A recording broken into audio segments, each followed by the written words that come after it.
षष्ठः सर्गः। रावण का कर्तव्य निर्णय के लिए अपने मंत्रियों से समुचित सलाह देने का अनुरोध करना।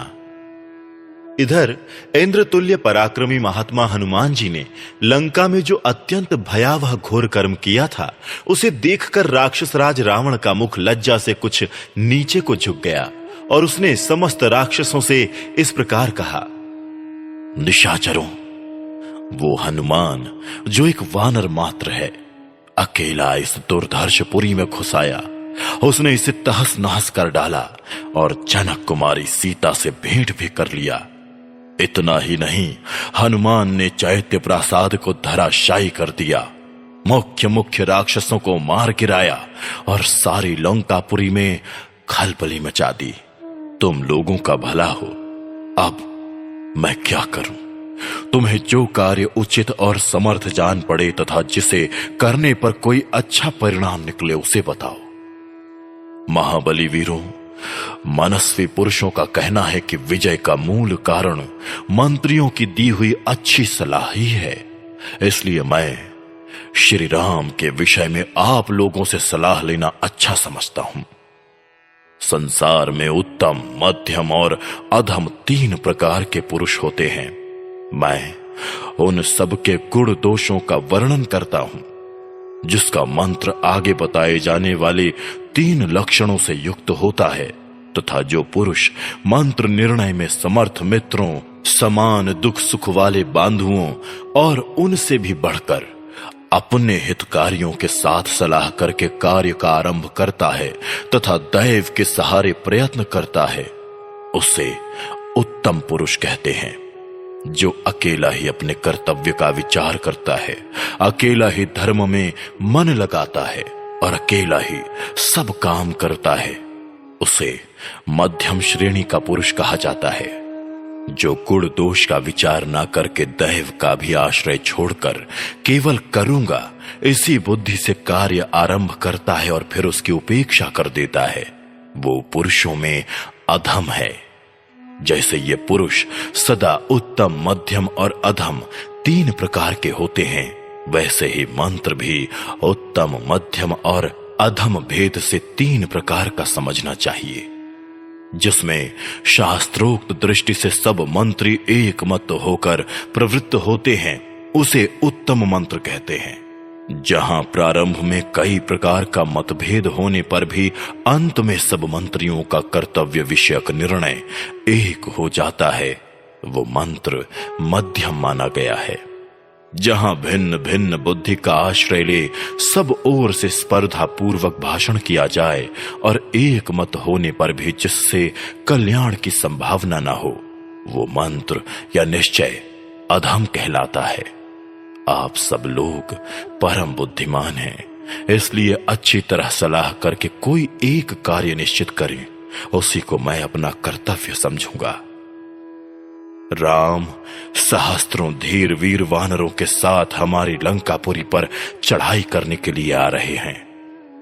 ये बात भी भली भांति स्पष्ट हो चुकी है कि वे रघुवंशी राम अपने समुचित बल के द्वारा भाई, सेना और सेवकों सहित सुखपूर्वक समुद्र को पार कर लेंगे। वे या तो समुद्र को ही सुखा डालेंगे या अपने पराक्रम से कोई दूसरा ही उपाय करेंगे। ऐसी स्थिति में वानरों से विरोध आ पड़ने पर नगर और सेना के लिए जो भी हितकर हो, वैसी सलाह आप लोग दीजिए। सप्तमः सर्गः। राक्षसों का रावण और इंद्रजीत के बल पराक्रम का वर्णन करते हुए उसे राम पर विजय पाने का विश्वास दिलाना। राक्षसों को न तो नीति का ज्ञान था और न वे शत्रु पक्ष के बलाबल को ही समझते थे। वे बलवान तो बहुत थे, किंतु नीति की दृष्टि से महामूर्ख थे। इसलिए जब राक्षसराज रावण ने उनसे ये बातें कहीं, तब वे सब के सब हाथ जोड़कर उससे बोले, राजन, हमारे पास परिघ, शक्ति, रिष्टि, शूल, पट्टिश और भालों से लैस बहुत बड़ी सेना मौजूद है, फिर आप विषाद क्यों करते हैं? आपने तो भोगवतीपुरी में जाकर नागों को भी युद्ध में परास्त कर दिया था। बहुसंख्यक यक्षों से घिरे हुए कैलाश शिखर के निवासी कुबेर को भी युद्ध में भारी मार काट मचाकर वश में कर लिया था। प्रभो, महाबली लोकपाल कुबेर महादेव जी के साथ मित्रता होने के कारण आपके साथ बड़ी स्पर्धा रखते थे, परंतु आपने समरांगण में रोष पूर्वक उन्हें हरा दिया, यक्षों की सेना को विचलित करके बंदी बना लिया और कितनों को धराशायी करके कैलाश शिखर से आप उनका ये विमान छीन लाए थे। राक्षस शिरोमणे, दानवराज मय ने आपसे भयभीत होकर ही आपको अपना मित्र बना लेने की इच्छा की और इसी उद्देश्य से आपको धर्म पत्नी के रूप में अपनी पुत्री समर्पित कर दी। महाबाहो, अपने पराक्रम का घमंड रखने वाले दुर्जय दानवराज मधु को भी, जो आपकी बहन कुंभी नसी को सुख देने वाला उसका पति है, आपने युद्ध में छेड़कर वश में कर लिया। विशाल बाहुवीर, आपने रसातल पर चढ़ाई करके वासुकी, तक्षक, शंख और जटी आदि नागों को युद्ध में जीता और अपने अधीन कर लिया।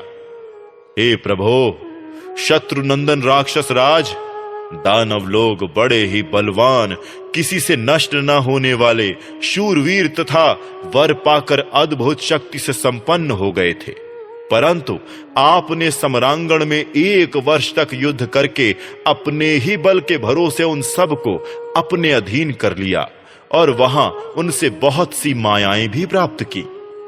महाभाग, आपने वरुण के शूरवीर और बलवान पुत्रों को भी उनकी चतुरंगिणी सेना सहित युद्ध में परास्त कर दिया था। राजन, मृत्यु का दंड ही जिसमें महान ग्राह के समान है, जो यम यातना संबंधी शालमली आदि वृक्षों से मंडित है, कालपाश रूपी उत्ताल तरंगे जिसकी शोभा बढ़ाती हैं, यमदूत रूपी सर्प जिसमें निवास करते हैं तथा जो महान ज्वर के कारण दुर्जय है, उस यमलोक रूपी महासागर में प्रवेश करके आपने यमराज की सागर जैसी सेना को मथ डाला, मृत्यु को रोक दिया और महान विजय प्राप्त की। यही नहीं, युद्ध की उत्तम कला से आपने वहां के सब लोगों को पूर्ण संतुष्ट कर दिया था। पहले ये पृथ्वी विशाल वृक्षों की भांति इंद्र तुल्य पराक्रमी बहुसंख्यक क्षत्रिय वीरों से भरी हुई थी। उन वीरों में जो पराक्रम, गुण और उत्साह थे, उनकी दृष्टि से राम रणभूमि में उनके समान कदापि नहीं है। राजन, जब आपने उन समर दुर्जय वीरों को भी बलपूर्वक मार डाला, तब राम पर विजय पाना आपके लिए कौन सी बड़ी बात है। अथवा महाराज, आप चुपचाप यहीं बैठे रहें, आपको परिश्रम करने की क्या आवश्यकता है। अकेले ये महाबाहु इंद्रजित ही सब वानरों का संहार कर डालेंगे। महाराज, इन्होंने परम उत्तम माहेश्वर यज्ञ का अनुष्ठान करके वो वर प्राप्त किया है जो संसार में दूसरे के लिए अत्यंत दुर्लभ है। देवताओं की सेना समुद्र के समान थी, शक्ति और तोमर ही उसमें मत्स्य थे। निकाल कर फेंकी हुई आंतें सेवार का काम देती थीं। हाथी ही उस सैन्य सागर में कछुओं के समान भरे थे। घोड़े मेढकों के समान उसमें सब ओर व्याप्त थे। रुद्रगण और आदित्य गण उस सेना रूपी समुद्र के बड़े बड़े ग्राह थे। मरुदगण और वसुगण वहां के विशाल नाग थे। रथ, हाथी और घोड़े जलराशि के समान थे और पैदल सैनिक उसके विशाल तट थे। परंतु इस इंद्रजित ने देवताओं के उस सैन्य समुद्र में घुसकर देवताओं को और उनके राजा इंद्र को कैद कर लिया और उन्हें लंकापुरी में लाकर बंद कर दिया। राजन, फिर ब्रह्मा जी के कहने से इन्होंने शंबर और वृत्रासुर को मारने वाले सर्वदेव वंदित इंद्र को मुक्त किया। तब वे स्वर्गलोक में गए। अतः महाराज, इस काम के लिए आप राजकुमार इंद्रजित को ही भेजिए, जिससे ये राम सहित वानर सेना का यहां आने से पहले ही संहार कर डालें। राजन, साधारण नर और वानरों से प्राप्त हुई इस आपत्ति के विषय में चिंता करना आपके लिए उचित नहीं है। आपको तो अपने हृदय में इसे स्थान ही नहीं देना चाहिए। आप अवश्य ही राम का वध कर डालेंगे। अष्टमः सर्गः। प्रहस्त, दुर्मुख, वज्रदंष्ट्र, निकुंभ और वज्रहनु का रावण के सामने शत्रु सेना को मार गिराने का उत्साह दिखाना। इसके बाद नील मेघ के समान श्याम वर्ण वाले शूर सेनापति प्रहस्त नामक राक्षस ने हाथ जोड़कर कहा, महाराज, हम लोग देवता, दानव, गंधर्व, पिशाच, पक्षी और सर्प सभी को पराजित कर सकते हैं। फिर इन 2 मनुष्यों को रणभूमि में हराना कौन सी बड़ी बात है। पहले हम लोग असावधान थे, हमारे मन में शत्रुओं की ओर से कोई खटका नहीं था, इसलिए हम निश्चिंत बैठे थे। यही कारण है कि हनुमान हमें धोखा दे गया, नहीं तो मेरे जीते जी वो वानर यहां से जीता जागता नहीं जा सकता था। यदि आपकी आज्ञा हो तो पर्वत, वन और काननों सहित समुद्र तक की सारी भूमि को मैं वानरों से सूनी कर दूं। राक्षस राज, मैं वानर मात्र से आपकी रक्षा करूंगा, अतः अपने द्वारा किए गए सीता हरण रूपी अपराध के कारण कोई दुख आप पर नहीं आने पाएगा। तत्पश्चात दुर्मुख नामक राक्षस ने अत्यंत कुपित होकर कहा, ये क्षमा करने योग्य अपराध नहीं है, क्योंकि इसके द्वारा हम सब लोगों का तिरस्कार हुआ है। वानर के द्वारा हम लोगों पर जो आक्रमण हुआ है, ये समस्त लंकापुरी का, महाराज के अंतःपुर का और श्रीमान राक्षस राज रावण का भी भारी पराभव है। मैं अभी इसी मुहूर्त में अकेला ही जाकर सारे वानरों को मार भगाऊंगा, भले ही वे भयंकर समुद्र में, आकाश में अथवा रसातल में ही क्यों ना घुस गए हों। इतने ही में महाबली वज्रदंष्ट्र अत्यंत क्रोध से भरकर रक्त और मांस से सने हुए भयानक परिघ को हाथ में लिए हुए बोला, दुर्जय वीर राम, सुग्रीव और लक्ष्मण के रहते हुए हमें उस बेचारे तपस्वी हनुमान से क्या काम है। आज मैं अकेला ही वानर सेना में तहलका मचा दूंगा और इस परिघ से सुग्रीव तथा लक्ष्मण सहित राम का भी काम तमाम करके लौट आऊंगा। राजन, यदि आपकी इच्छा हो तो आप ये मेरी दूसरी बात सुने। उपाय कुशल पुरुष यदि आलस्य छोड़कर प्रयत्न करे तो वो शत्रुओं पर विजय पा सकता है।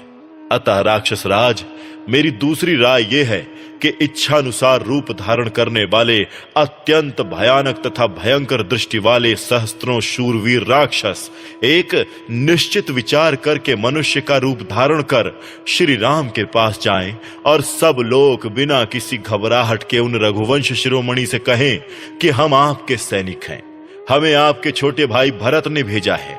इतना सुनते ही वे वानर सेना को उठाकर तुरंत लंका पर आक्रमण करने के लिए वहां से चल देंगे।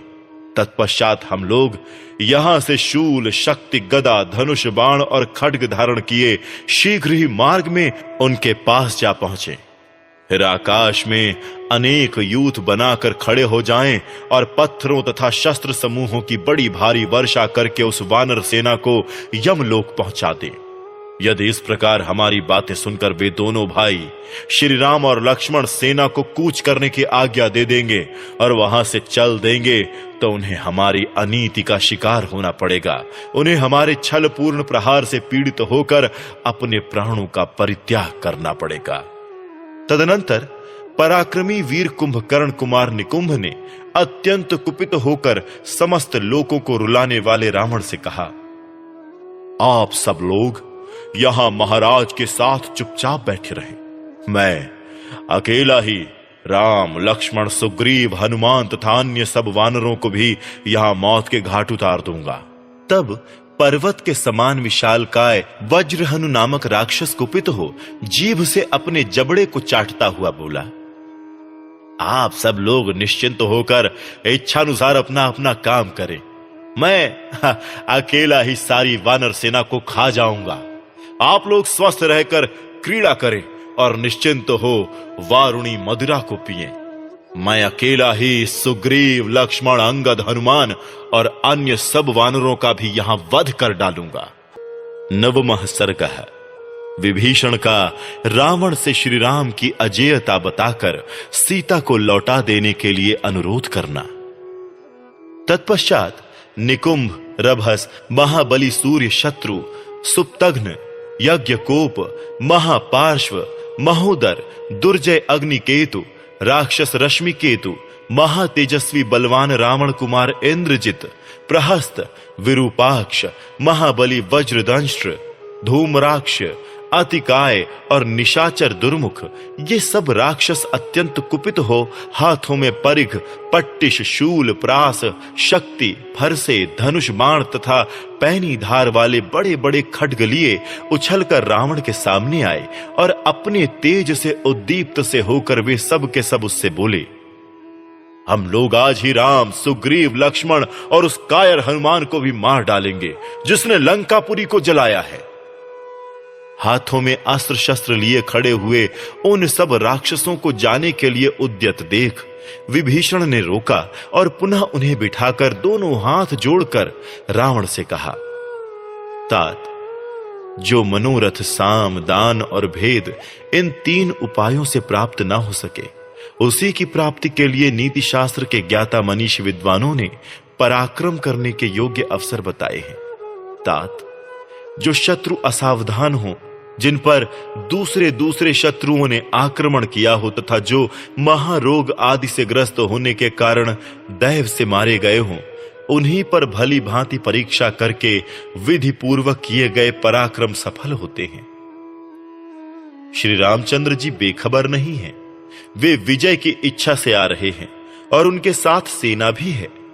उन्होंने क्रोध को सर्वथा जीत लिया है, अतः वे सर्वथा दुर्जय हैं। ऐसे अजेय वीर को तुम लोग परास्त करना चाहते हो। निशाचरों, नदों और नदियों के स्वामी भयंकर महासागर को जो एक ही छलांग में लांघकर यहां तक आ पहुंचे थे, उन हनुमान जी की गति को इस संसार में कौन जान सकता है अथवा कौन उसका अनुमान लगा सकता है।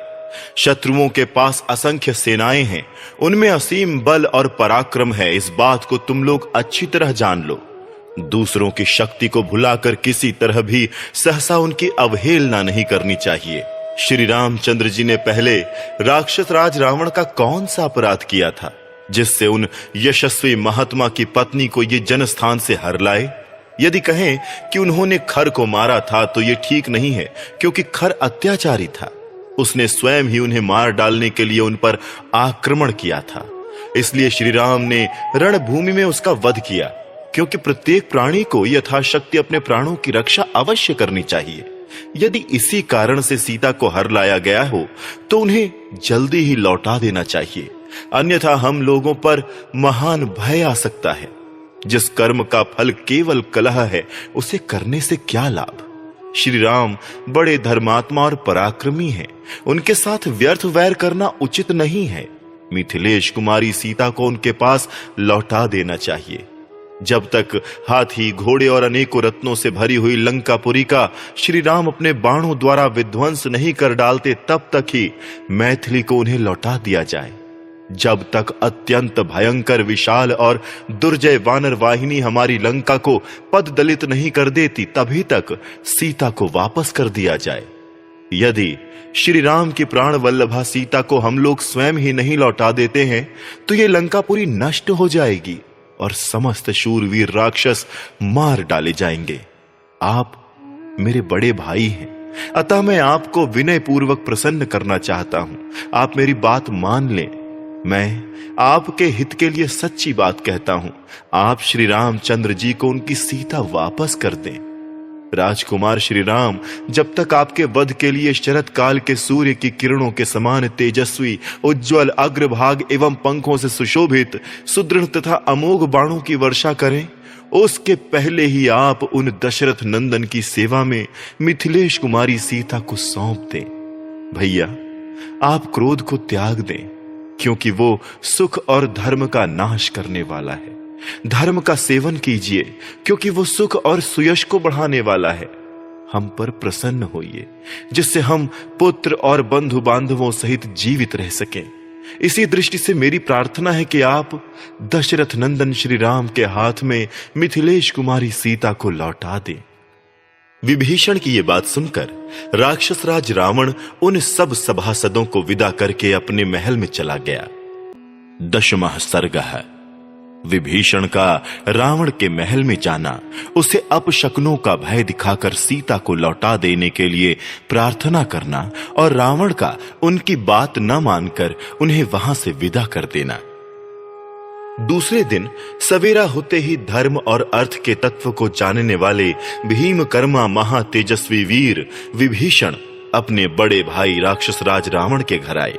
वो घर अनेक प्रासादों के कारण पर्वत शिखरों के समूह की भांति शोभा पाता था। उसकी ऊंचाई भी पहाड़ की चोटी को लज्जित करती थी। उसमें अलग अलग बड़ी बड़ी कक्षाएं सुंदर ढंग से बनी हुई थीं। बहुतेरे श्रेष्ठ पुरुषों का वहां आना जाना लगा रहता था। अनेकानेक बुद्धिमान महामंत्री जो राजा के प्रति अनुराग रखने वाले थे उसमें बैठे थे। विश्वसनीय, हितैषी तथा कार्य साधन में कुशल बहुसंख्यक राक्षस सब ओर से उस भवन की रक्षा करते थे। वहां की वायु मत वाले हाथियों के निश्वास से मिश्रित हो बवंडर सी जान पड़ती थी। शंख ध्वनि के समान राक्षसों का गंभीर घोष वहां गूंजता रहता था। नाना प्रकार के वाद्यों के मनोरम शब्द उस भवन को निनादित करते थे। रूप और यौवन के मद से मतवाली युवतियों की वहां भीड़ सी लगी रहती थी। वहां के बड़े बड़े मार्ग लोगों के वार्तालाप से मुखरित जान पड़ते थे। उसके फाटक तपाए हुए सुवर्ण के बने हुए थे। उत्तम सजावट की वस्तुओं से वो महल अच्छी तरह सजा हुआ था। अतएव वो गंधर्वों के आवास और देवताओं के निवास स्थान सा मनोरम प्रतीत होता था। रत्न राशि से परिपूर्ण होने के कारण वो नाग भवन के समान उद्भासित होता था। जैसे तेज से विस्तृत किरणों वाले सूर्य महान मेघों की घटा में प्रवेश करते हैं, उसी प्रकार तेजस्वी विभीषण ने रावण के उस भवन में पदार्पण किया। वहां पहुंचकर उन महातेजस्वी विभीषण ने अपने भाई की विजय के उद्देश्य से वेद वेत्ता ब्राह्मणों द्वारा किए गए पुण्याह वाचन के पवित्र घोष सुने। तत्पश्चात उन महाबली विभीषण ने वेद मंत्रों के ज्ञाता ब्राह्मणों का दर्शन किया, जिनके हाथों में दही और घी के पात्र थे। फूलों और अक्षतों से उन सब की पूजा की गई थी।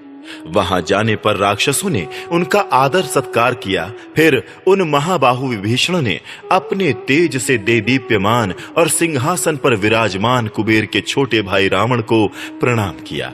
तदनंतर शिष्टाचार के ज्ञाता विभीषण विजयताम महाराजः, महाराज की जय हो इत्यादि रूप से राजा के प्रति परंपरा प्राप्त शुभ शंसा सूचक वचन का प्रयोग करके राजा के द्वारा दृष्टि के संकेत से बताए गए सुवर्ण भूषित सिंहासन पर बैठ गए। विभीषण जगत की भली बुरी बातों को अच्छी तरह जानते थे। उन्होंने प्रणाम आदि व्यवहार का यथार्थ रूप से निर्वाह करके सांत्वना पूर्ण वचनों द्वारा अपने बड़े भाई महामना रावण को प्रसन्न किया और उससे एकांत में मंत्रियों के निकट देश, काल और प्रयोजन के अनुरूप युक्तियों द्वारा निश्चित तथा अत्यंत हितकारी बात कही।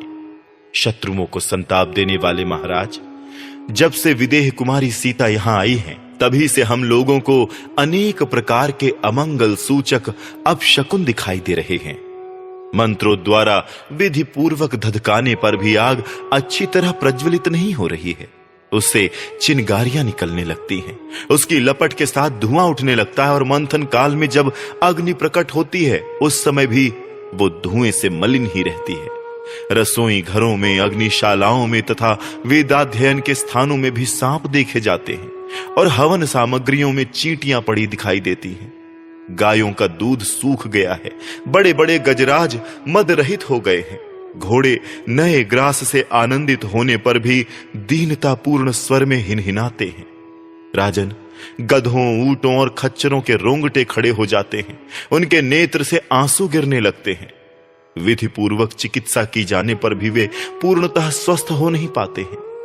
क्रूर कौवे झुंड के झुंड एकत्र होकर कर्कश स्वर में कांव कांव करने लगते हैं तथा वे सतमहले मकानों पर समूह के समूह इकट्ठे हुए देखे जाते हैं। लंकापुरी के ऊपर झुंड के झुंड गीध उसका स्पर्श करते हुए से मंडराते रहते हैं। दोनों संध्याओं के समय सियारिनें नगर के समीप आकर अमंगल सूचक शब्द करती हैं। नगर के सभी फाटकों पर समूह के समूह एकत्र हुए मांस भक्षी पशुओं के जोर जोर से किए जाने वाले चीत्कार बिजली की गड़गड़ाहट के समान सुनाई पड़ते हैं। वीरवर, ऐसी स्थिति में मुझे तो यही प्रायश्चित जान पड़ता है कि विदेह कुमारी सीता श्री रामचंद्र जी को लौटा दी जाए। महाराज, यदि ये बात मैंने मोह या लोभ से कही हो तो भी आपको मुझ में दोष दृष्टि नहीं करनी चाहिए। सीता का अपहरण तथा इससे होने वाला अपशकुन रूपी दोष यहाँ की सारी जनता, राक्षस राक्षसी तथा नगर और अंतःपुर सभी के लिए उपलक्षित होता है। ये बात आपके कानों तक पहुंचाने में प्रायः सभी मंत्री संकोच करते हैं, परंतु जो बात मैंने देखी या सुनी है वो मुझे तो आपके आगे अवश्य निवेदन कर देनी चाहिए। अतः उस पर यथोचित विचार करके आप जैसा उचित समझे वैसा करें। इस प्रकार भाई विभीषण ने अपने मंत्रियों के बीच में बड़े भाई राक्षस राज रावण से ये हितकारी वचन कहे। विभीषण की ये हितकर महान अर्थ की साधक को